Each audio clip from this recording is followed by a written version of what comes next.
Madame Monique n'aurait jamais imaginé qu'à 62 ans, elle devrait choisir entre sa dignité et une assiette de nourriture.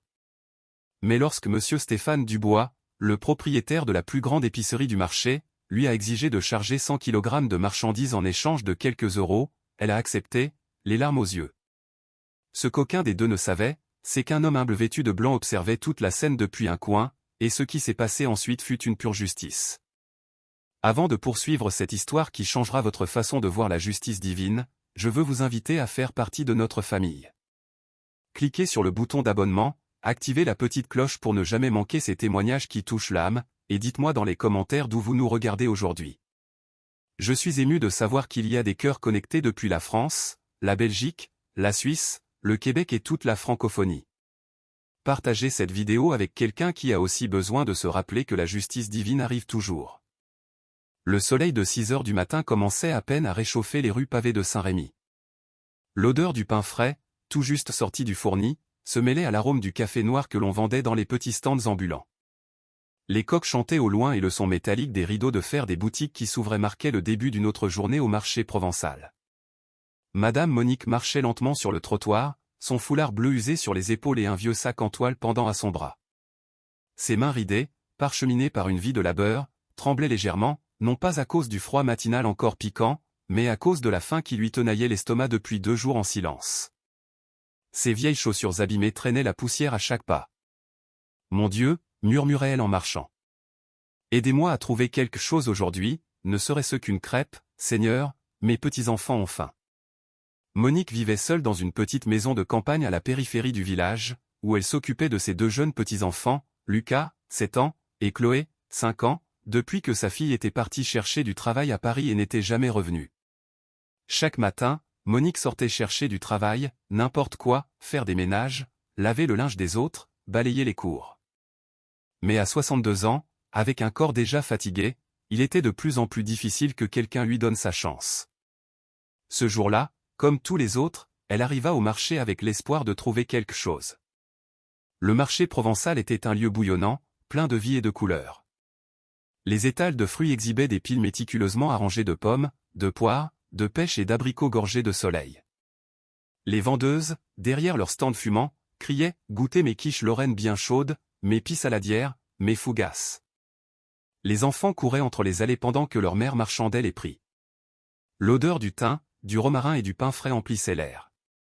Mais au milieu de toute cette joie, il y avait une présence que tous craignaient, Monsieur Stéphane Dubois. Monsieur Dubois était le propriétaire de la plus grande épicerie du marché, l'épicerie du bonheur. C'était un homme d'une 50aine d'années, robuste, les cheveux peignés en arrière avec de la brillantine, toujours vêtu d'une chemise à boutons et d'un pantalon de ville impeccable. Son visage était dur, avec des rides profondes sur le front qui se marquaient encore plus lorsqu'il fronçait les sourcils. Ses petits yeux sombres et calculateurs regardaient les gens comme s'ils étaient de la marchandise. Stéphane s'était enrichi en exploitant les plus vulnérables.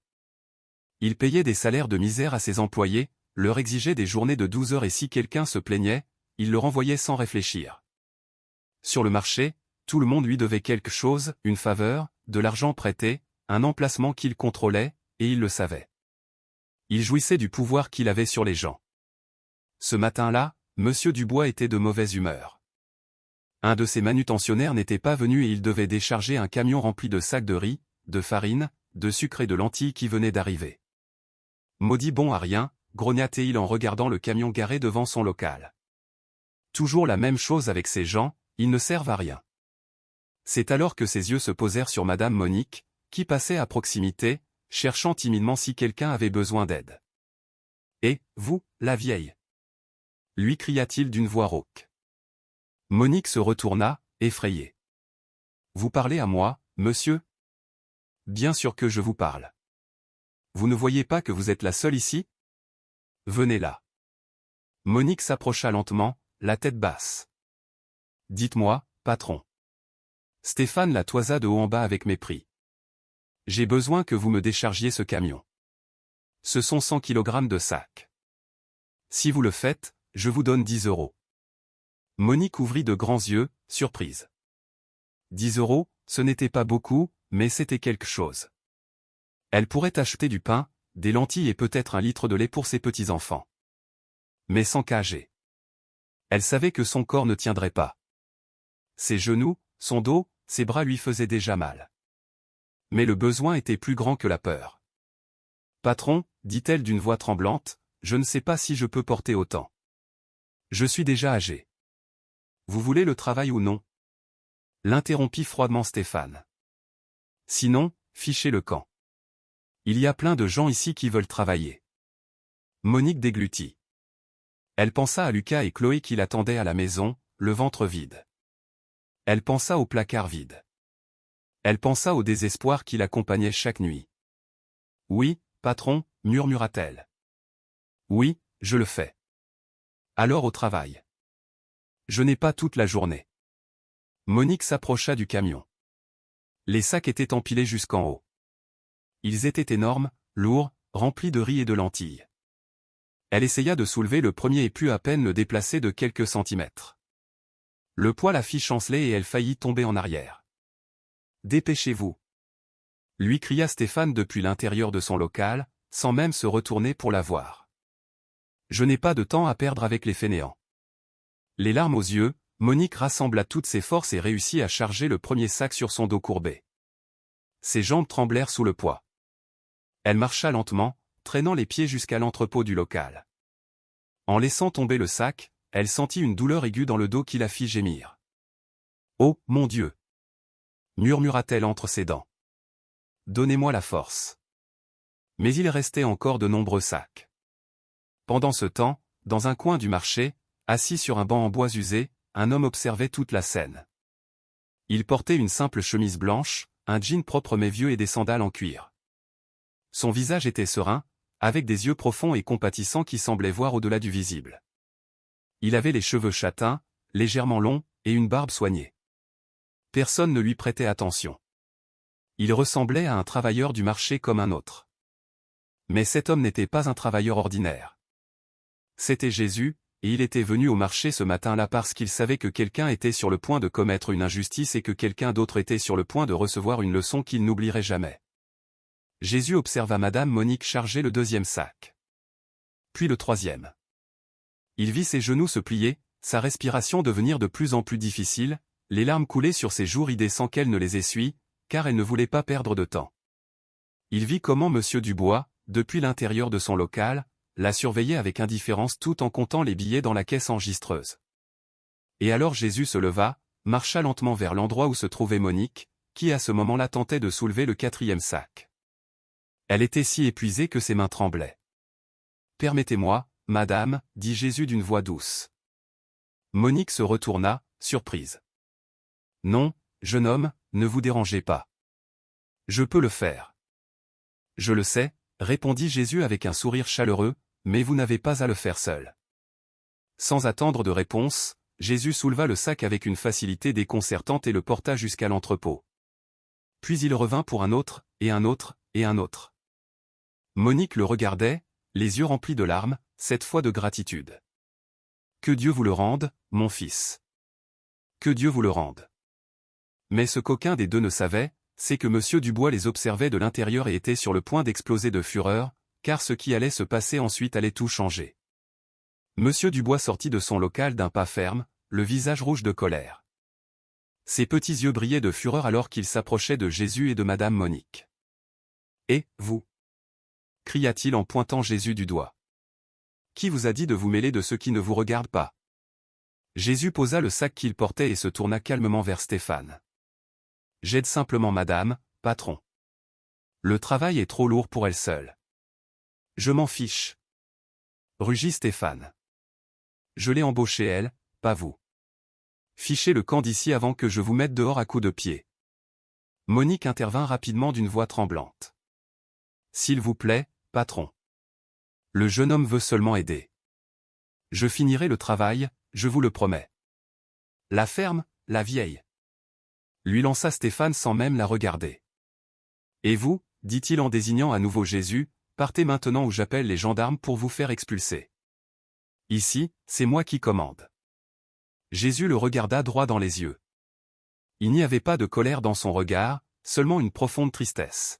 « Pourquoi traitez-vous ainsi les gens qui cherchent seulement à survivre, monsieur ?» La question prit Stéphane par surprise.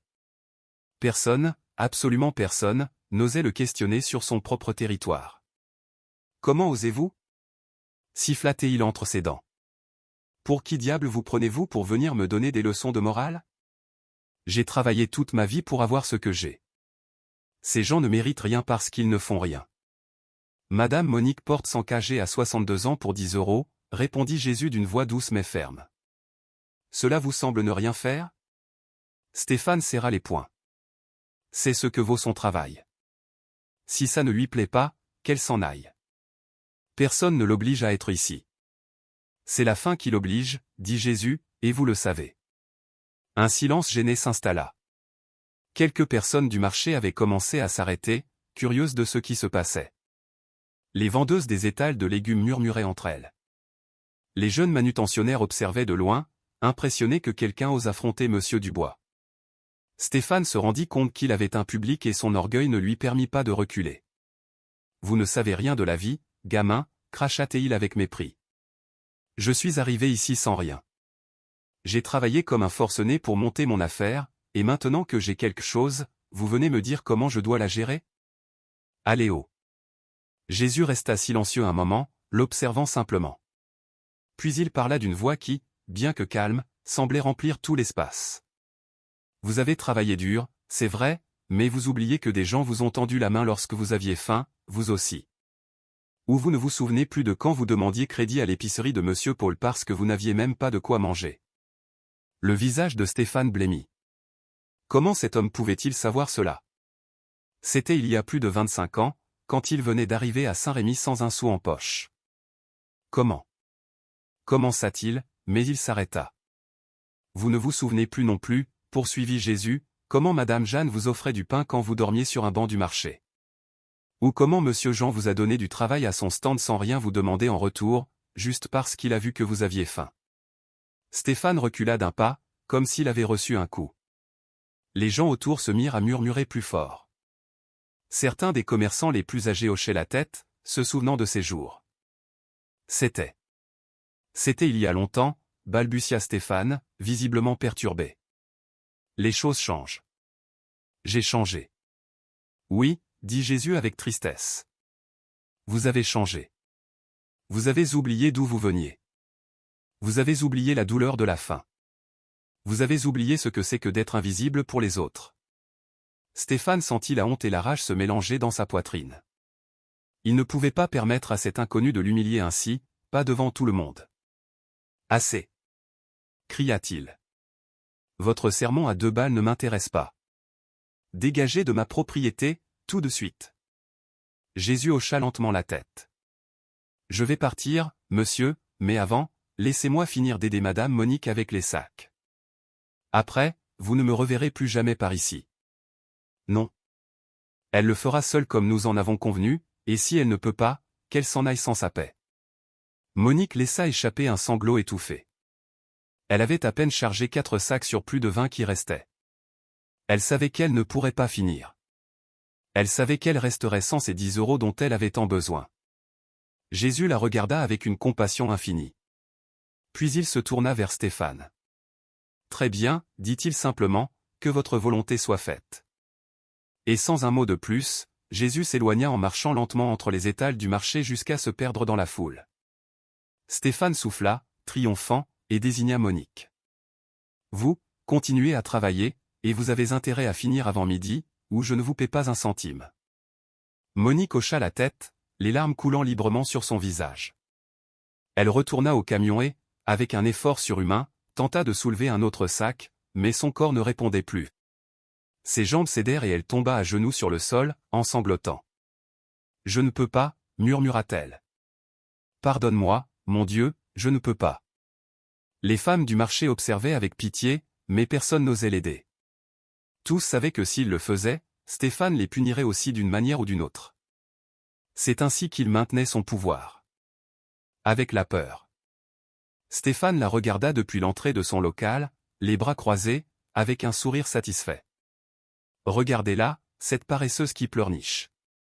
Voilà pourquoi ces gens ne s'en sortent jamais. Puis il retourna dans sa boutique, content d'avoir montré qui commandait. Mais ce que Stéphane ne savait pas, c'est qu'à cet instant précis, quelque chose était en train de changer sur le marché, quelque chose d'invisible aux yeux, mais de très réel. Le ciel, qui avait été dégagé toute la matinée, commença à se couvrir. Une brise froide parcourut les allées du marché, faisant claquer les bâches des stands. Les vendeurs levèrent les yeux, surpris. « D'où viennent ces nuages ?» demanda une vendeuse de fromage. « C'est étrange », commenta un autre. La météo avait annoncé du soleil toute la journée. Madame Monique, toujours agenouillée près du camion, sentit la brise fraîche caresser son visage. Pour une raison quelconque, cette brise lui apporta une étrange sensation de paix, comme si quelqu'un lui disait sans mots, « Tu n'es pas seul ». Elle sécha ses larmes du revers de la main et, avec effort, se releva. « Je vais essayer encore une fois », se dit-elle. « Pour mes petits-enfants, encore une fois. » Mais lorsqu'elle s'approcha du camion pour prendre un autre sac, elle découvrit quelque chose qui la laissa paralysée. Les sacs étaient plus légers. Elle en souleva un avec facilité, comme s'il était rempli de coton au lieu de riz. Elle le chargea jusqu'à l'entrepôt sans aucun effort. Elle revint pour un autre, et un autre, et un autre.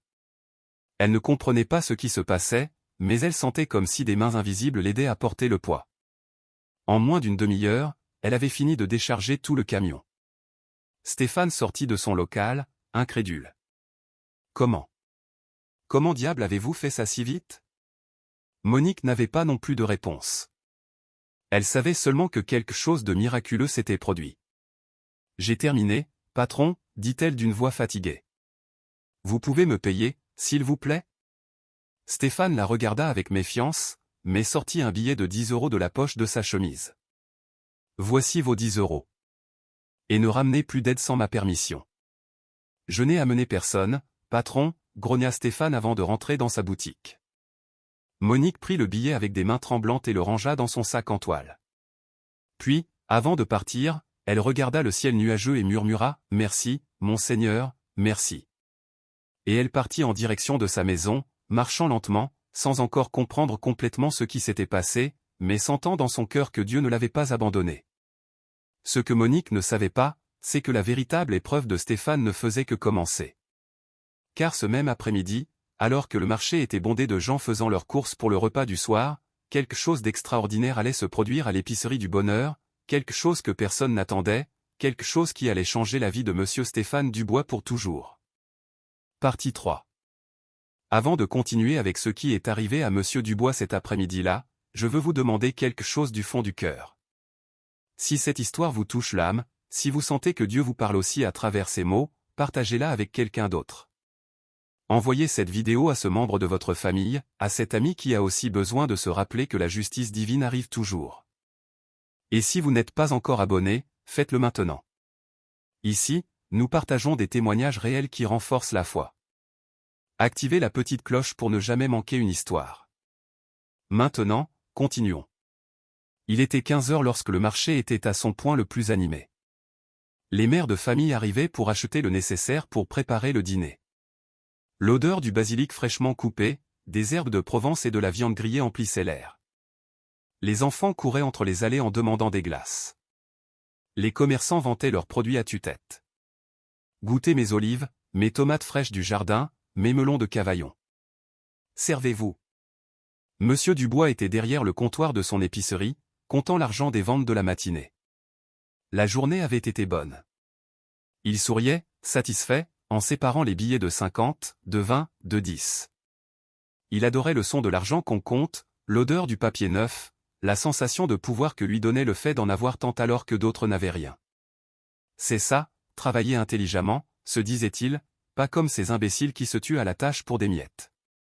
Son employé, un jeune homme de 19 ans nommé Léo, balayait le sol du local.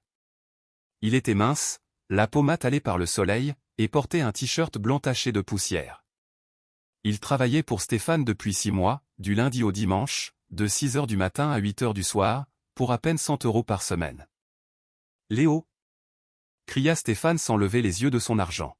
« Quand tu auras fini de balayer, range les sodas dans le réfrigérateur. Ils sont tous en désordre. »« Oui, patron, » répondit Léo d'une voix lasse.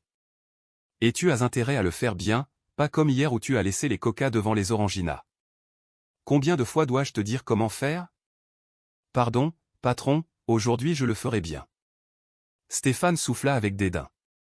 Voilà pourquoi ces gens ne progressent pas, ils ne savent même pas ranger des sodas.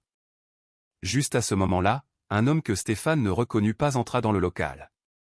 Il portait une chemise blanche propre, un jean et des sandales en cuir. Son visage était serein, avec une barbe soignée et des yeux profonds qui semblaient voir directement dans l'âme. C'était le même homme qui avait aidé Madame Monique ce matin-là. C'était Jésus. Stéphane le toisa de haut en bas avec mépris. « Qu'est-ce que je vous sers ?» Jésus sourit avec amabilité. « Bonjour, monsieur. Je viens acheter 1 kilo de lentilles, 1 kilo de riz et 1 litre d'huile. »« Ça vous fera 9,50 €, dit Stéphane sans aucune courtoisie. « Vous n'avez pas quelque chose de moins cher ?» demanda Jésus. « C'est que je n'ai que 8 €. » Stéphane laissa échapper un rire moqueur. « Alors ça ne suffit pas. Allez acheter ailleurs. »« S'il vous plaît, monsieur, » insista Jésus avec humilité. « C'est pour donner à manger à une famille qui a faim. Juste pour cette fois, vous ne pourriez pas me faire une réduction ? » « Et pourquoi devrais-je vous faire une réduction, à vous ?» répliqua froidement Stéphane. « C'est un commerce, pas une œuvre de charité. Si vous n'avez pas d'argent, n'achetez pas. C'est aussi simple que ça. » Jésus le regarda en silence un moment. Puis il hocha lentement la tête. « Je comprends. Bonne journée, monsieur. » Et il sortit du local. Stéphane secoua la tête en riant entre ses dents. Toujours la même chose. Ils arrivent en demandant des réductions, des crédits, des cadeaux. Personne ne veut vraiment travailler. Léo, qui avait tout entendu, osa parler. « Patron, avec tout le respect que je vous dois, vous aussi vous avez eu besoin d'aide quand vous avez commencé, non ?» Le sourire de Stéphane disparut instantanément. Il se tourna vers Léo, les yeux pleins de fureur. « Qu'est-ce que tu as dit ?» Léo déglutit, regrettant d'avoir parlé. « Rien, patron, pardon. »« Non, non, répète ce que tu as dit, » ordonna Stéphane en s'approchant de lui d'un pas menaçant. « Juste que ma grand-mère m'a raconté que quand vous êtes arrivé ici, beaucoup de gens vous ont aidé. Madame Jeanne, monsieur Jean. »« Tais-toi. » rugit Stéphane. « Ça ne te regarde pas, et ta grand-mère ferait mieux de se taire au lieu de répandre des commérages. »« Pardon, patron, je ne voulais pas vous offenser. »« Eh bien, tu l'as fait. Dégage. Tu es viré. » Léo ouvrit de grands yeux, terrifié. « Non, patron, s'il vous plaît. J'ai besoin de ce travail. Ma mère est maladée. Je me fiche de ta mère. Dehors, maintenant. » Léo, les larmes aux yeux, laissa le balai par terre et sortit en courant du local. Quelques personnes qui faisaient leurs courses se retournèrent, mais personne ne dit rien. Tous connaissaient le caractère de Monsieur Dubois. Stéphane retourna à son comptoir, respirant avec agitation. « Maudit gamin insolent » marmonna-t-il entre ses dents. Mais alors, quelque chose d'étrange se produisit. Il sentit soudain une douleur aiguë dans la poitrine, comme si quelqu'un lui serrait le cœur avec une main invisible. Il porta la main à sa poitrine, confus. « Qu'est-ce que » murmura-t-il. La douleur augmenta. Elle s'intensifia tellement qu'il dut s'appuyer sur le comptoir pour ne pas tomber. Sa respiration devint difficile. Des gouttes de sueur commencèrent à perler sur son front. « Monsieur Dubois » demanda une cliente inquiète. « Ça va ?»« Oui, oui, ça va » mentit-il, bien qu'il n'allât manifestement pas bien.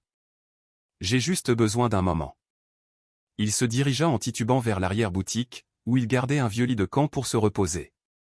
Il s'allongea, essayant de contrôler sa respiration. La douleur dans sa poitrine ne cessait pas, c'était comme si 1000 aiguilles le piquaient de l'intérieur. « C'est juste le stress » se dit-il. « Ça va passer. » Il ferma les yeux pour tenter de se calmer, mais quand il les rouvrit, ce qu'il vit le laissa paralysé de peur. Face à lui, debout à côté du lit, se trouvait l'homme à la chemise blanche, celui qui était venu demander une réduction, celui qui avait aidé Madame Monique. Jésus. « Comment êtes-vous entré ici ?» demanda Stéphane d'une voix tremblante. La porte était fermée. Jésus le regarda avec une compassion infinie. « Stéphane Dubois, il y a 27 ans, vous êtes arrivé dans ce village sans rien. Vous dormiez sur le banc du marché, vous demandiez de la nourriture aux étals. Les gens vous ont aidé quand personne d'autre ne le faisait. Stéphane sentit la panique l'envahir. Qui êtes-vous? Comment savez-vous tout ça? Madame Jeanne vous a donné du pain pendant 6 mois sans vous demander un centime, poursuivit Jésus en ignorant la question. Monsieur Jean vous a donné du travail à son stand de légumes et vous payez même si vous ne vendiez rien, parce qu'il savait que vous aviez faim. Monsieur Paul vous faisait crédit pour le riz et les lentilles, même si vous ne l'avez jamais remboursé complètement. Je les ai remboursés plus tard, balbutia Stéphane. Quand j'ai eu de l'argent, je les ai payés.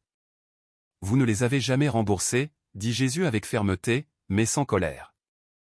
Et quand ils sont morts, vous n'êtes même pas allé à leurs funérailles. Vous les avez oubliés. Comme vous avez oublié la faim que vous ressentiez, comme vous avez oublié les larmes que vous pleuriez la nuit, quand vous ne saviez pas d'où viendrait le repas du lendemain. Des larmes commencèrent à couler des yeux de Stéphane, mais pas de remords, de peur pure. Qu'est-ce que vous me voulez? De l'argent? C'est ça? Je vous donnerai de l'argent, tout ce que vous voudrez. Jésus secoua la tête tristement. Je ne veux pas de votre argent, Stéphane. Je veux votre cœur. Mais vous l'avez tellement endurci que vous ne vous souvenez plus de ce que c'est que de ressentir de la compassion. J'ai travaillé dur pour ce que j'ai. Cria Stéphane en se levant avec effort. Je ne dois rien à personne. Vous avez travaillé dur?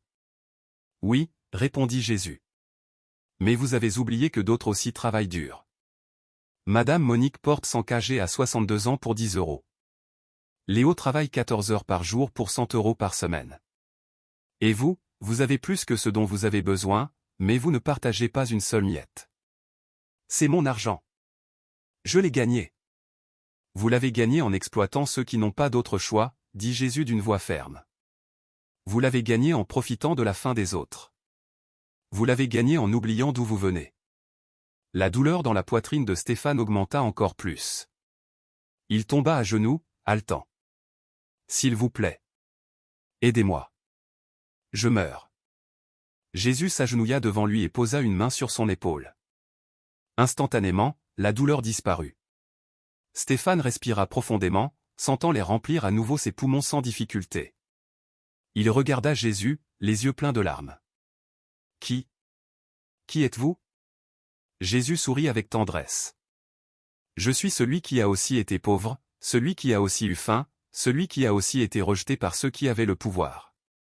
Je suis celui qui est venu te rappeler que la vraie richesse n'est pas dans ce que tu accumules, mais dans ce que tu partages. Stéphane trembla de la tête aux pieds.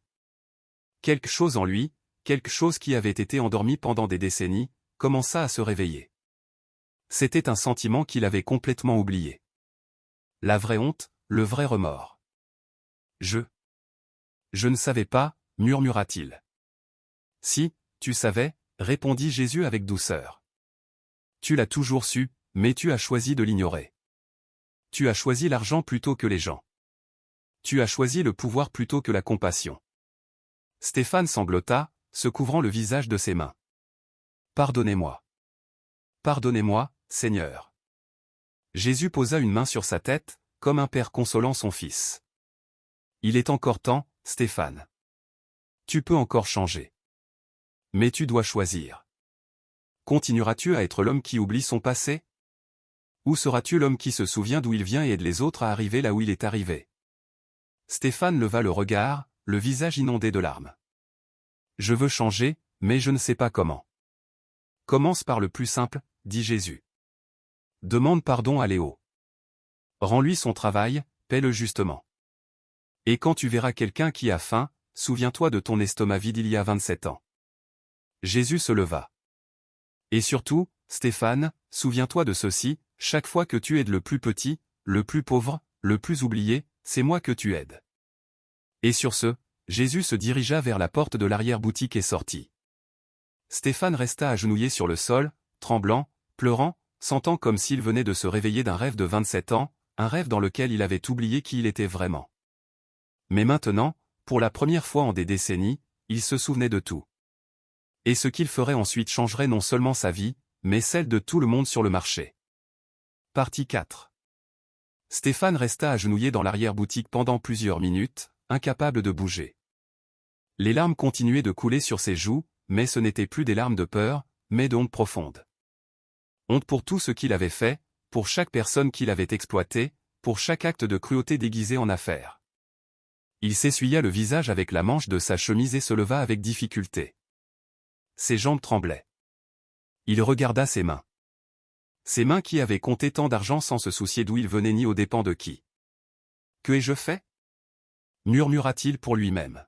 « Mon Dieu, qu'ai-je fait » Il marcha lentement vers le comptoir de son local.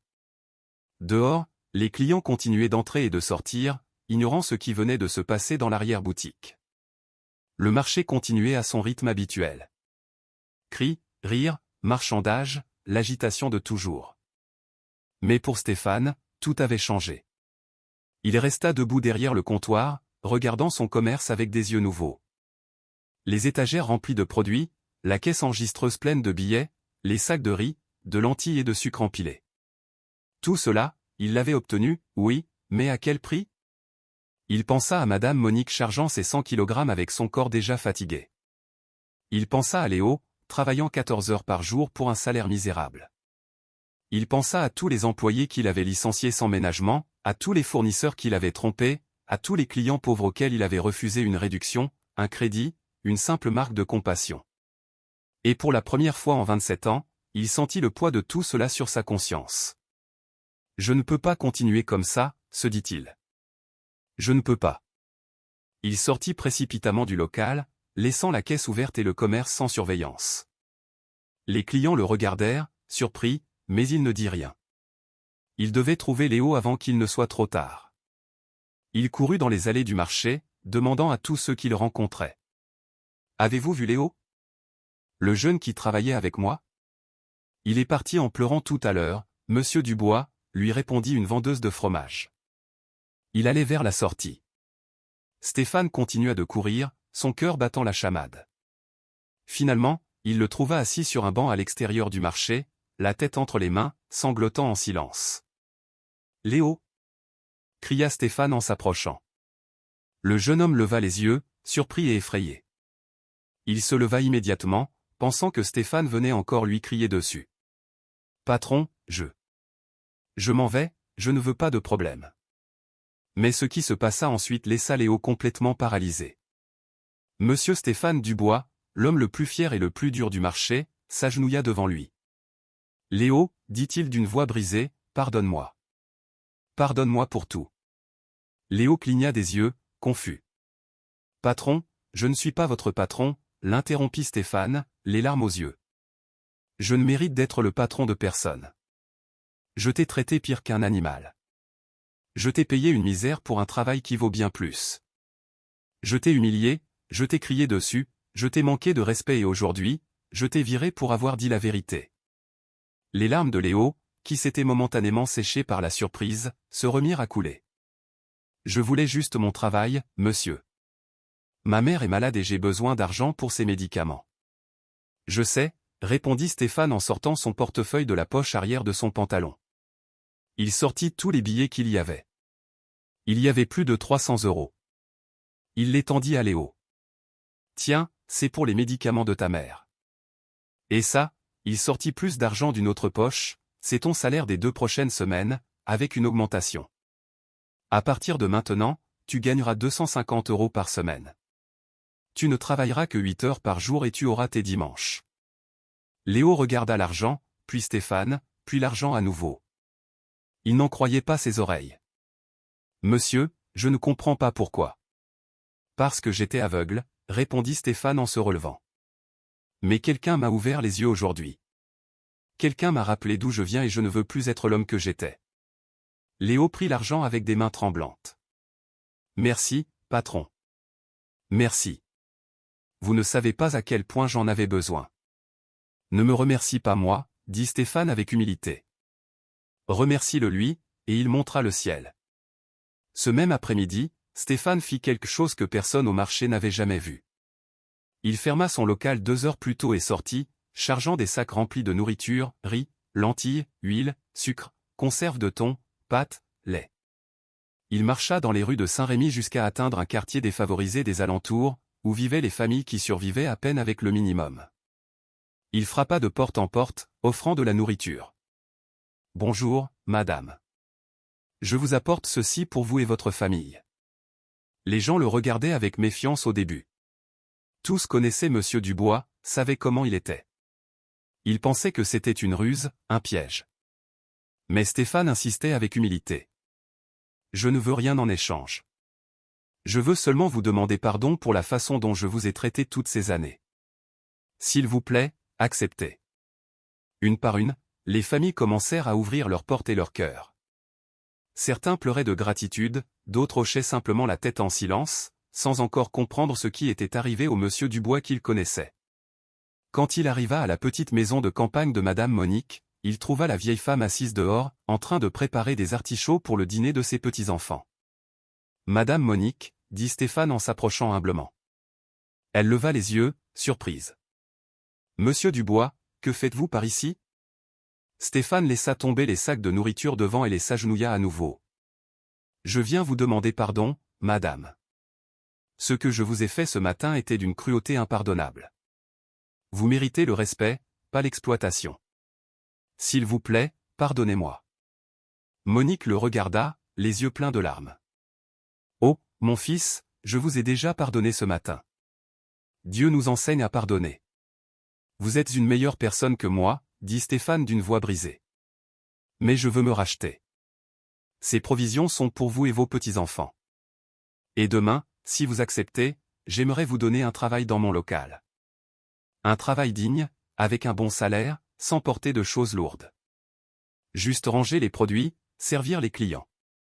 Accepteriez-vous » Monique se couvrit la bouche de ses mains en sanglotant.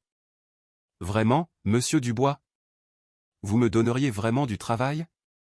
Ce serait un honneur de vous avoir dans mon commerce, madame Monique. » La vieille femme se leva avec effort et serra Stéphane dans ses bras.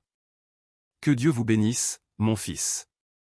Que Dieu vous bénisse. » Quand Stéphane retourna au marché, il faisait déjà nuit.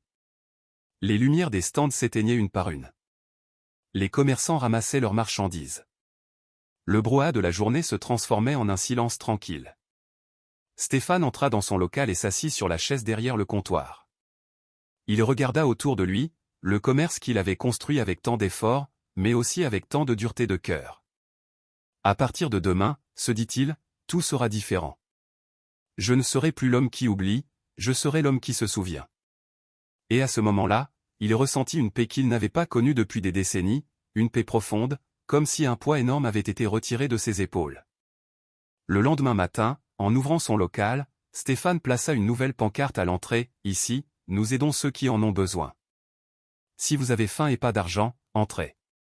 Dieu pourvoira. » Les commerçants du marché restèrent bouche bée en voyant la pancarte. Certains pensèrent que Stéphane était devenu fou, d'autres murmurèrent que c'était sûrement une stratégie publicitaire. Mais quand ils virent Madame Monique arriver ce matin-là, vêtue de vêtements propres et un sourire aux lèvres, et entrer travailler dans le local de Stéphane, tous comprirent que quelque chose de vraiment extraordinaire s'était produit. « Vous avez vu ça ?» murmura une vendeuse de légumes. « Monsieur Dubois a embauché Madame Monique. Et on dit qu'hier, il distribuait de la nourriture dans le quartier défavorisé, » ajouta un autre commerçant. « Mon beau-frère l'a vu. » « Monsieur Dubois, le même monsieur Dubois que nous connaissons ? » « Ce n'est pas possible. » « Si, c'est possible. Quelque chose lui est arrivé, quelque chose de grand. » Au cours des jours suivants, la nouvelle se répandit dans tout Saint-Rémy. L'homme le plus dur du marché s'était transformé. Il payait maintenant des salaires justes, aidait les nécessiteux, traitait tout le monde avec respect. Certains disaient qu'il avait eu une alerte de santé et que c'est pour ça qu'il avait changé. D'autres disaient qu'on lui avait jeté un sort. Mais ceux qui connaissaient la vérité, ceux qui avaient vu l'homme en blanc sur le marché ce jour-là, savaient que c'était quelque chose de bien plus puissant. C'était une rencontre avec Jésus. Une semaine plus tard, Stéphane était dans son local lorsqu'un homme vêtu de vêtements simples entra. Il portait une chemise blanche, un jean et des sandales en cuir. C'était Jésus. Stéphane le reconnut immédiatement. Il sentit son cœur faire un bond. Il se leva rapidement de sa chaise et contourna le comptoir pour aller à sa rencontre.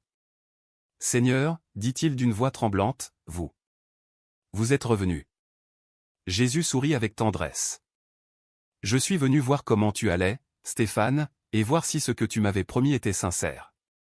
Ça l'était, Seigneur, ça l'est. Regardez, il désigna Madame Monique, qui rangeait des boîtes de conserve sur une étagère en fredonnant une chanson. Elle travaille ici maintenant, avec un salaire digne et des horaires justes. Je le sais, répondit Jésus. Et je sais aussi pour les familles que tu as aidées, les employés auxquels tu as augmenté le salaire, les clients pauvres à qui tu fais maintenant crédit sans leur facturer d'intérêt. Stéphane baissa les yeux, humblement. Ce n'est pas assez, Seigneur. Ce ne sera jamais assez pour compenser tout le mal que j'ai fait pendant tant d'années. Jésus posa une main sur son épaule. Tu as raison. Tu ne peux pas effacer le passé, mais tu peux construire un avenir différent. Et c'est ce que tu es en train de faire. Les larmes commencèrent à couler sur les joues de Stéphane. Merci, Seigneur. Merci de ne pas avoir baissé les bras avec moi, de m'avoir donné une autre chance. Je ne baisse jamais les bras avec personne, dit Jésus avec un sourire. Il y a toujours de l'espoir. Il est toujours temps de changer. Tant que tu as la vie, tu as l'occasion de choisir le bien. Jésus se tourna pour partir, mais avant de sortir, il regarda en arrière et dit, « Souviens-toi, Stéphane, chaque fois que tu donnes à manger à celui qui a faim, chaque fois que tu habilles celui qui est nu, chaque fois que tu aides le nécessiteux, c'est à moi que tu le fais. » Et il disparut dans la foule du marché. Stéphane resta debout à l'entrée de son local, le cœur rempli de gratitude et les yeux pleins de larmes. Il regarda autour de lui, le marché animé, les gens qui allaient et venaient, les enfants qui couraient, les vendeuses qui criaient. Et pour la première fois de sa vie, il ne vit pas des clients, il vit des personnes, il vit des frères, il vit Dieu en chacun d'eux. Et il sut qu'il ne serait plus jamais l'homme qu'il était. Car la justice de Dieu n'arrive pas toujours comme un châtiment. Parfois, elle arrive comme une seconde chance de bien faire les choses. 3 mois s'étaient écoulés depuis ce jour qui avait changé la vie de Monsieur Stéphane Dubois. 3 mois au cours desquels le marché de Saint-Rémy avait été témoin d'une transformation qui semblait sortie d'un miracle. L'épicerie du bonheur n'était plus seulement une boutique, elle était devenue un lieu d'espoir pour les plus démunis du village. Chaque matin, avant d'ouvrir, Stéphane préparait une table avec des aliments de base pain, lentilles, riz, fruits et plaçait une pancarte qui disait « Pour qui a faim ». Gratuit, avec amour. Les premières semaines, les gens passaient sans s'arrêter, méfiants. Monsieur Dubois qui donne de la nourriture? Ça doit être un piège, disait-il. Mais peu à peu, les plus nécessiteux commencèrent à s'approcher. Une vieille femme qui vivait seule, un père de famille qui avait perdu son travail, une mère célibataire avec 3 enfants. Un par un, ils s'approchèrent avec timidité, avec honte, les larmes aux yeux. Et Stéphane les accueillait tous avec le même sourire chaleureux. Servez-vous, s'il vous plaît. Ce n'est pas l'aumône, c'est le partage de ce que Dieu m'a donné. Madame Monique travaillait toujours dans le local, mais maintenant elle ne rangeait plus seulement les produits, elle était devenue le cœur de l'endroit. C'est elle qui accueillait les personnes dans le besoin, qui leur donnait des mots d'encouragement, qui priait avec eux avant qu'ils ne partent. Regardez Madame Monique, disaient les vendeuses du marché. Avant, elle portait des sacs de 100 kg pour 10 €. Maintenant, elle a un travail digne et aide les autres. C'est ainsi que Dieu agit. Léo était toujours là aussi, mais sa vie avait complètement changé. Avec le nouveau salaire que Stéphane lui versait, il avait pu acheter les médicaments pour sa mère. Elle commença à aller mieux peu à peu, et Léo retrouva l'espoir. « Patron, disait-il à Stéphane chaque fois qu'il le pouvait, vous m'avez sauvé la vie. Je ne sais pas comment vous remercier. » Ne me remercie pas moi, mon fils, répondait Stéphane. Remercie Jésus. C'est lui qui m'a appris à voir avec d'autres yeux. Mais tout n'était pas rose. Certains n'étaient pas contents du changement de Stéphane. Monsieur Nicolas Lefebvre, propriétaire d'une autre épicerie du marché, était l'un d'eux. C'était un homme corpulent d'environ 55 ans, avec une épaisse moustache et un regard perçant. Il avait toujours été en compétition avec Stéphane pour avoir le commerce le plus prospère du marché. Et maintenant, avec Stéphane qui donnait de la nourriture et baissait ses prix, Monsieur Lefebvre perdait des clients. C'est une stupidité, disait-il à sa femme en dînant chez eux. Stéphane va faire faillite en moins de 6 mois. Personne ne peut tenir un commerce en donnant de la nourriture et en baissant les prix. C'est un imbécile. Mais on dit qu'il s'en sort bien, répondit sa femme avec prudence, qu'il a même plus de clients qu'avant. Bien sûr qu'il a plus de clients, parce qu'il donne tout. Mais tu verras quand il n'aura plus d'argent. Là, il redeviendra le même qu'avant, ou pire, il fera faillite et je rachèterai son local. Monsieur Lefebvre avait un plan. Si Stéphane continuait sur cette voie, il finirait par se ruiner. Et quand cela arriverait, il serait prêt à racheter l'épicerie du bonheur à bas prix et à développer sa propre affaire. Mais ce que Monsieur Lefebvre ne savait pas, c'est que Dieu avait d'autres plans. Un après-midi, alors que le marché était sur le point de fermer, un homme que personne n'avait jamais vu au village entra dans le local de Stéphane. Il portait un costume élégant, une cravate bleue et des chaussures brillantes. Il tenait une mallette en cuir à la main et portait des lunettes de soleil qu'il retira en entrant. « Bonjour », dit-il d'une voix polie. « Monsieur Stéphane Dubois est-il là ?» Stéphane sortit de l'arrière-boutique, s'essuyant les mains avec un chiffon. « Oui, c'est moi. En quoi puis-je vous aider ?» L'homme tendit la main. « Mon nom est Thierry Moreau. Je représente la Fondation Cœur Solidaire, une organisation à but non lucratif qui soutient les commerçants qui aident leur communauté. » Stéphane lui serra la main, confus. « Enchanté, monsieur, mais je ne comprends pas. Nous avons reçu de multiples rapports sur votre travail auprès des familles nécessiteuses de Saint-Rémy, expliqua monsieur Moreau. Nous avons appris que vous offrez des denrées alimentaires, que vous donnez un travail digne à des personnes vulnérables et que vous avez transformé votre commerce en un centre de soutien communautaire. Est-ce exact ? Stéphane hocha la tête humblement. Je fais seulement ce que j'aurais dû faire depuis longtemps, monsieur. Rien d'extraordinaire. Monsieur Moreau sourit. Peut-être pas pour vous, mais pour la Fondation, c'est exactement le type d'entrepreneur que nous voulons soutenir. C'est pourquoi je suis venu vous remettre ceci. Il ouvrit sa mallette et en sortit une grande enveloppe. Il la tendit à Stéphane. Qu'est-ce que c'est ? Demanda Stéphane en prenant l'enveloppe avec des mains tremblantes. C'est un soutien financier de 25 000 € pour que vous puissiez poursuivre votre travail et étendre votre aide à plus de familles.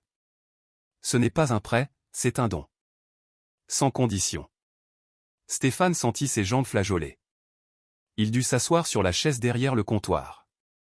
Non, ce n'est pas possible. C'est trop. C'est ce que vous méritez, monsieur Dubois, dit monsieur Moreau avec sincérité. Les hommes comme vous sont rares de nos jours, et nous voulons nous assurer que vous puissiez continuer à faire le bien sans vous ruiner. Les larmes commencèrent à couler sur le visage de Stéphane. Madame Monique, qui avait tout entendu d'un coin, pleurait aussi d'émotion. Dieu est grand, murmurait-elle.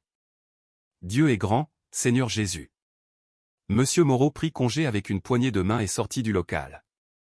Stéphane resta assis, regardant l'enveloppe, sans pouvoir croire ce qui venait de se passer.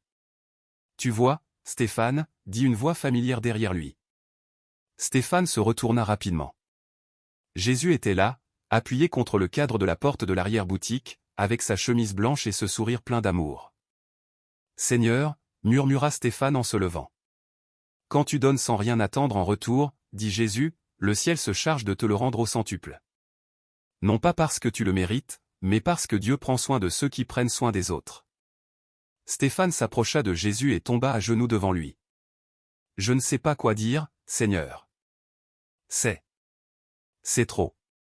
Ce n'est pas trop, répondit Jésus en posant une main sur sa tête. C'est juste. Parce que tu as choisi de changer, tu as choisi d'être différent, tu as choisi de te souvenir d'où tu viens et d'aider les autres à aller plus loin. Mais j'ai encore tellement à réparer, dit Stéphane entre deux sanglots, tellement de mal que j'ai fait. Et tu le répareras, assura Jésus, pas à pas, personne par personne, avec patience et avec amour. Car le vrai repentir n'est pas dans les mots, mais dans les actes. Jésus aida Stéphane à se relever. Maintenant, tu as les ressources pour faire encore plus de bien. Utilise-les sagement. Aide plus de familles. Donne du travail à plus de gens. Sois la lumière dans l'obscurité de ce marché. Je le ferai, Seigneur, promit Stéphane. Je le jure. Jésus sourit et se tourna pour partir. Mais avant de disparaître, il dit une dernière chose. Et souviens-toi, Stéphane, je suis toujours avec toi. Dans chaque personne affamée que tu nourris, dans chaque famille que tu aides, dans chaque acte de bonté que tu fais. C'est là que je suis. Et il disparut. La nouvelle du soutien que Stéphane avait reçu se répandit rapidement sur le marché. Certains se réjouirent sincèrement, d'autres, comme Monsieur Lefebvre, ressentirent de l'envie. C'est sûrement un coup de pub, grogna Lefebvre en l'apprenant. Personne ne donne 25 000 € comme ça. Mais Stéphane ne perdit pas de temps en jalousie ou en rumeurs. Il commença immédiatement à utiliser cet argent pour étendre son aide. Il embaucha 3 personnes de plus qui étaient au chômage, une veuve avec 4 enfants, un jeune qui venait de sortir de prison et cherchait une seconde chance, et un homme plus âgé qui avait perdu son travail à cause de son âge. Il ouvrit un petit restaurant solidaire à côté de son local, où il servait chaque jour un repas chaud gratuit pour 50 personnes en situation de pauvreté. Il créa un programme de microcrédit sans intérêt pour aider d'autres petits commerçants du marché qui voulaient se développer mais n'avaient pas de capital. Et il faisait tout cela avec humilité, sans chercher la reconnaissance ni les applaudissements. « Pourquoi faites-vous tout cela, monsieur Dubois ?» lui demanda un jour un journaliste du journal local qui voulait l'interviewer. Stéphane sourit avec tendresse. « Parce qu'il y a des années, quand je n'avais rien, des gens m'ont aidé, et je l'ai oublié. Je suis devenu égoïste, dur, cruel. Mais Dieu m'a donné une seconde chance, et maintenant, tout ce que je veux, c'est honorer cette chance en aidant les autres. » Vous croyez au miracle ? Demanda le journaliste. Je suis un miracle, répondit Stéphane avec conviction. Il y a quelques mois, j'étais l'homme le plus détesté du marché. Aujourd'hui, par la grâce de Dieu, je suis quelqu'un de différent. Si ce n'est pas un miracle, je ne sais pas ce que c'est. Lorsque l'interview fut publiée dans le journal, l'histoire de Stéphane toucha toute la région. Des gens d'autres villages commencèrent à lui rendre visite, inspirés par son témoignage. Certains voulaient donner des ressources pour son restaurant solidaire. D'autres voulaient simplement rencontrer l'homme qui avait changé si radicalement. Et au milieu de toute cette agitation, Stéphane n'oubliait jamais l'essentiel. Chaque matin, avant d'ouvrir son commerce, il s'agenouillait dans l'arrière-boutique et priait. « Merci, Jésus, de m'avoir donné une autre chance. Aide-moi à ne jamais oublier d'où je viens. Aide-moi à voir ton visage en chaque personne qui a besoin d'aide. Aide-moi à être tes mains et tes pieds sur ce marché. Amen. » Et Dieu écoutait ses prières, car le changement en Stéphane n'avait pas seulement transformé sa vie, il avait commencé à transformer tout le marché. D'autres commerçants, inspirés par son exemple, commencèrent aussi à être plus généreux, à mieux payer leurs employés, à aider les nécessiteux. Le marché provençal de Saint-Rémy devenait un lieu différent, un lieu où la justice divine n'arrivait pas comme un châtiment, mais comme une rédemption. Un lieu où l'amour était plus fort que l'égoïsme. Un lieu où Jésus marchait, invisible, entre les étals, souriant de voir que son message était vécu, et pas seulement prêché. Et tout avait commencé avec un homme qui avait obligé une vieille femme de 62 ans à porter 100 kg, mais qui avait appris de la plus belle des manières que la vraie richesse n'est pas dans ce que l'on accumule, mais dans ce que l'on partage. 6 mois s'étaient écoulés depuis ce jour où Jésus était apparu à Monsieur Dubois dans l'arrière-boutique de son commerce. Le marché provençal de Saint-Rémy avait tellement changé que les gens des villages voisins venaient juste pour voir de leurs propres yeux ce qu'ils appelaient « le miracle du marché ». Le restaurant solidaire de Stéphane servait maintenant des repas à plus de 100 personnes par jour. Il avait embauché 8 employés, tous des personnes qui avaient été rejetées ailleurs, anciens détenus, mères célibataires, personnes âgées, personnes handicapées. Et à tous, il payait un salaire juste, avec des avantages et du respect. L'épicerie du bonheur n'était plus seulement une boutique, c'était un symbole d'espoir. Mais tout le monde n'était pas heureux de ce changement. Monsieur Lefebvre continuait d'observer depuis son propre commerce, de plus en plus agacé. Ses ventes avaient chuté de 40% au cours des derniers mois. Les clients préféraient acheter chez Stéphane, non seulement pour les prix justes, mais pour le traitement humain qu'il recevait. « Ça ne peut pas continuer comme ça », disait Lefebvre à sa femme chaque soir. Stéphane est en train de me ruiner. Je dois faire quelque chose. Un matin, Lefebvre décida d'agir. Il se rendit au bureau de l'administrateur du marché, un homme nommé Monsieur Pierre Martin, et lui apporta un pourboire de 1 000 €. Monsieur Martin, lui dit-il d'une voix mielleuse, j'ai besoin que vous me rendiez un service. Stéphane Dubois enfreint les règles du marché. Il distribue de la nourriture, gère un restaurant sans autorisation. Il a trop d'employés dans un petit espace. Ça doit être illégal, n'est-ce pas? Monsieur Martin, un homme d'une 60aine d'années avec un ventre proéminent et une moustache grise, prit l'enveloppe avec l'argent et la rangea dans le tiroir de son bureau. Vous avez raison, monsieur Lefebvre. Je vais enquêter. Si je trouve des irrégularités, je fermerai son commerce. Lefebvre sortit du bureau avec un sourire de satisfaction. On verra bien qui aura le dernier mot, Stéphane. Murmura-t-il pour lui-même. 2 jours plus tard, Monsieur Martin arriva au local de Stéphane avec un dossier plein de papiers et un inspecteur de la mairie. « Bonjour, Monsieur Dubois, dit-il d'un ton formel. Nous venons faire une inspection de votre commerce. Nous avons reçu des rapports d'irrégularité. » Stéphane, qui aidait Madame Monique à ranger des cartons de lait, s'essuya les mains sur son tablier et s'approcha calmement.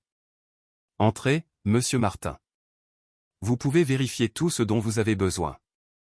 Je n'ai rien à cacher. » Pendant 2 heures, l'inspecteur examina chaque recoin du local et du restaurant solidaire. Il vérifia les permis, les contrats des employés, les conditions sanitaires, tout. Finalement, il rangea son carnet et regarda Monsieur Martin. Tout est en ordre. Tous les permis sont à jour. Les installations sont propres. Les employés ont des contrats légaux. Il n'y a aucune irrégularité. Le visage de Monsieur Martin blêmit. Il avait accepté l'argent de Lefebvre avec la promesse de fermer le commerce de Stéphane, mais il n'y avait rien d'illégal qu'il puisse utiliser comme prétexte. Mais le restaurant, balbutia-t-il. Êtes-vous sûr qu'il a l'autorisation d'exploiter un restaurant? Oui, il l'a, répondit l'inspecteur en lui montrant un document. Autorisation délivrée il y a 4 mois par le département des services sociaux. Tout est légal. Monsieur Martin ne sut que dire. Il se tourna vers Stéphane, s'attendant à voir une expression de triomphe ou de moquerie, mais ce qu'il vit, c'est de la compassion. « Monsieur Martin, dit Stéphane avec douceur, je sais que Monsieur Lefebvre vous a envoyé, et je sais qu'il vous a probablement payé pour que vous essayiez de me faire fermer. Mais je ne suis pas en colère, vraiment. » Martin baissa les yeux, honteux. « Vous savez, poursuivit Stéphane, avant, j'étais pire que Lefebvre, bien pire. J'exploitais les gens, je les traitais comme des moins que rien, seul l'argent comptait. Donc je comprends sa façon de penser. Mais je sais aussi que les gens peuvent changer, parce que j'ai changé. » Stéphane sortit une enveloppe de sa poche. « Voici 1000 €, les mêmes que Lefebvre vous a donnés. Rendez-les-lui et dites-lui qu'il n'a pas besoin de me saboter. Il y a de la place pour tout le monde sur ce marché. Et si un jour il a besoin d'aide, je serai là. » Monsieur Martin prit l'enveloppe avec des mains tremblantes, les yeux pleins de larmes. « Vous êtes un homme bon, Monsieur Dubois. Je ne mérite pas votre bonté. »« Personne ne mérite la bonté de Dieu, » répondit Stéphane avec un sourire, « mais il nous la donne quand même. Alors je ne fais qu'imiter son exemple. » Monsieur Martin sortit du local la tête basse, complètement transformé par cette expérience. Plus tard, il se rendit directement au local de Monsieur Lefebvre et lui rendit l'argent. « Je ne fermerai pas le commerce de Stéphane, » lui dit-il fermement. « Et si vous voulez rivaliser avec lui, faites-le honnêtement. Parce que cet homme est une meilleure personne que vous et moi réunis. » Lefebvre resta furieux, mais il ne pouvait rien faire. Ce même soir, alors que le marché était déjà fermé et que tout le monde était parti, Monsieur Lefebvre marchait seul entre les étals vides en direction de sa camionnette. La rage le rongeait de l'intérieur. Pourquoi tout le monde le défend? Grogna-t-il entre ses dents. Pourquoi tout le monde parle de lui comme si c'était un saint? J'ai travaillé dur moi aussi. Je mérite le succès moi aussi. Soudain, il entendit une voix derrière lui. Et qu'as-tu fait de ce succès, Nicolas? Lefebvre se retourna brusquement. Là se tenait un homme vêtu de vêtements simples, chemise blanche et jean. Son visage était serein, ses yeux profonds. « Qui êtes-vous » demanda Lefebvre avec méfiance. « Quelqu'un qui te connaît bien, » répondit Jésus. « Je connais ton cœur. Je connais ton envie, je connais ton amertume. » Lefebvre recula d'un pas. Quelque chose chez cet homme le faisait se sentir exposé, comme s'il pouvait voir directement dans son âme. « Je ne sais pas de quoi vous parlez. Fichez le camp avant que j'appelle la police. » Stéphane était comme toi, poursuivit Jésus en ignorant la menace. Peut-être même pire. Mais il a choisi de changer. Il a choisi de se souvenir d'où il venait. Il a choisi d'aider au lieu de rivaliser. Et toi, que choisiras-tu? Je n'ai pas besoin de changer. Cria Lefebvre. Je n'ai rien fait de mal, Je veux juste protéger mon commerce. Le protéger en détruisant celui des autres? Demanda Jésus avec tristesse. En payant des pots de vin, en complotant dans l'ombre? Lefebvre sentit la culpabilité commencer à percer sa carapace d'orgueil. Il me prend des clients. Il sert les gens, corrigea Jésus. Il y a une différence. Tu vois des clients, il voit des personnes. Tu vois de la concurrence, il voit des frères. Les mots frappèrent Lefebvre de plein fouet. Pour la première fois depuis des années, il ressentit quelque chose qu'il avait oublié. La vraie honte. Qui êtes-vous? Murmura-t-il d'une voix tremblante. Jésus sourit avec une compassion infinie.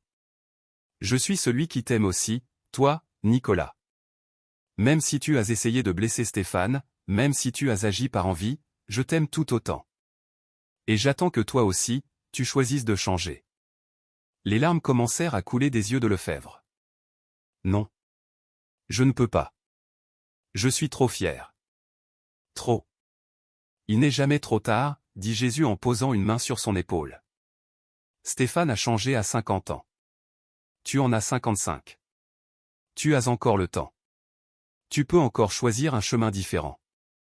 Et sans un mot de plus, Jésus disparut dans l'obscurité du marché. Lefebvre resta debout, tremblant, pleurant, sentant quelque chose en lui commencer à se briser. Cette carapace d'orgueil et d'envie qu'il avait construite pendant des décennies se fissurait peu à peu. Le lendemain matin, Stéphane ouvrait son local quand il vit quelque chose qui le laissa paralysé. Monsieur Lefebvre était debout devant sa porte, les yeux rouges d'avoir pleuré toute la nuit.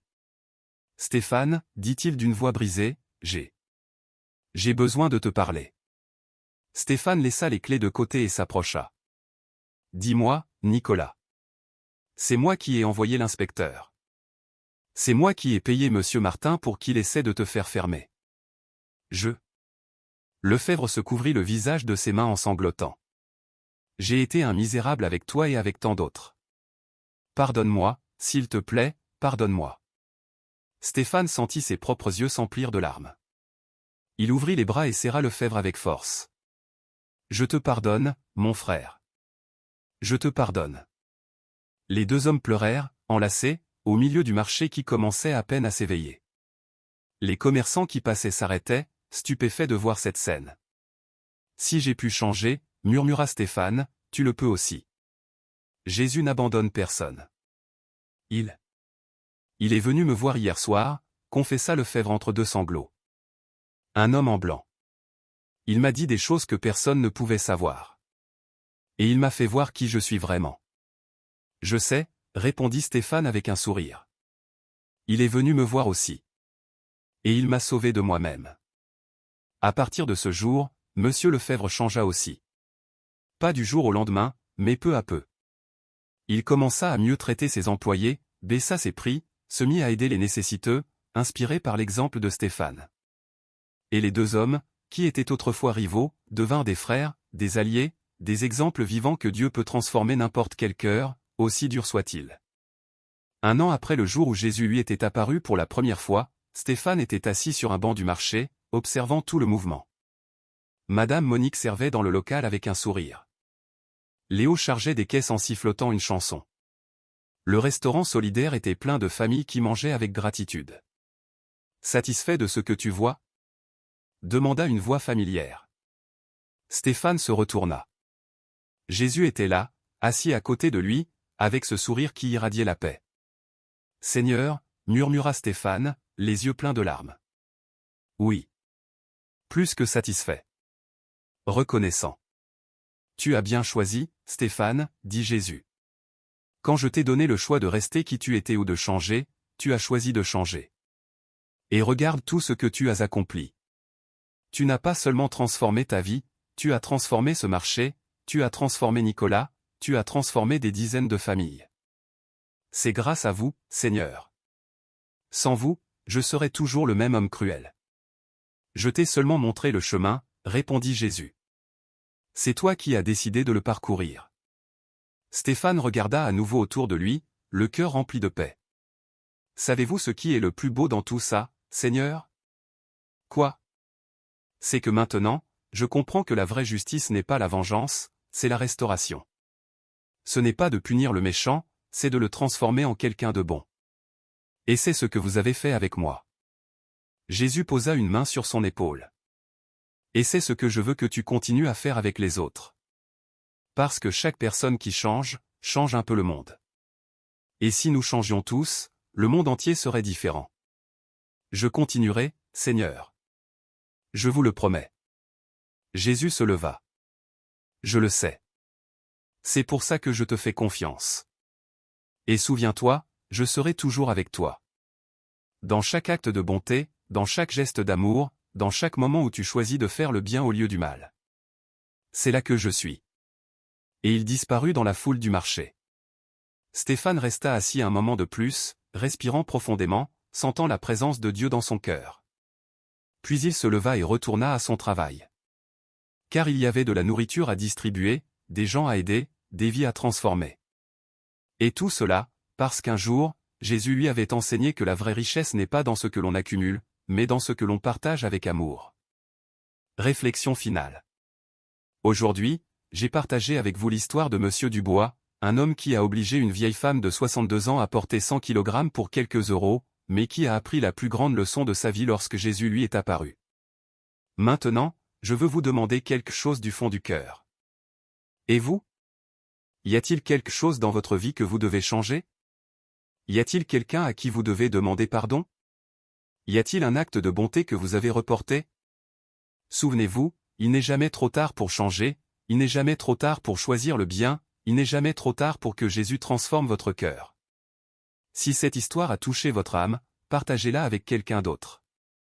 Envoyez-la à ce membre de votre famille, à cet ami qui a aussi besoin de se rappeler que Dieu donne toujours de secondes chances. Laissez-moi dans les commentaires ce qui vous a le plus marqué dans cette histoire. Je veux lire votre témoignage. Je veux savoir comment Dieu vous a aussi transformé. Et si vous n'êtes pas encore abonné à cette chaîne, faites-le maintenant. Ici, nous partageons des témoignages réels qui renforcent la foi et transforment des vies. Activez la petite cloche pour ne jamais manquer une histoire. Que Dieu vous bénisse aujourd'hui et toujours. Que Jésus illumine votre chemin et que vous n'oubliez jamais, la justice de Dieu n'arrive pas toujours comme un châtiment, elle arrive parfois comme une seconde chance de bien faire les choses. On se voit dans le prochain témoignage. À bientôt, mon frère. À bientôt, ma sœur. Que la paix du Christ soit avec vous.